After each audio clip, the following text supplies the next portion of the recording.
হায় রে জনগণ, কি বলবো, মানে বলার মতন কিছু নাই।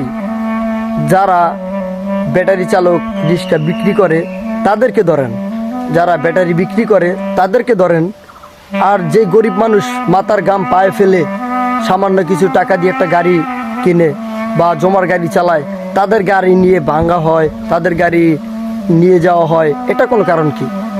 তো যারা মেন তাদেরকে বন্ধ করে দিলেই তো হয়।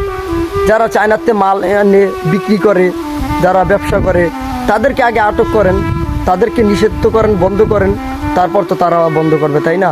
আপনি মার্কেটে মাল ঠিকই বেচতে আছেন, কিন্তু যারা কিনবে হাদের দোষ, এটা তো ঠিক না। আগে আপনি মার্কেট বন্ধ করেন।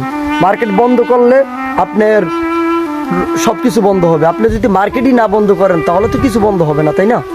তো আমাদের দেশে মানে এখন কি অবস্থা, কি কমো, মানে কোনো বলার মতন কিছু নাই।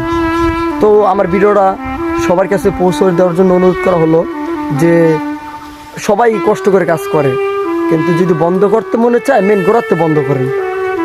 শুধু আমি গরিব মানুষের হক নষ্ট করে লাভ নেই। সবাইকে ধন্যবাদ।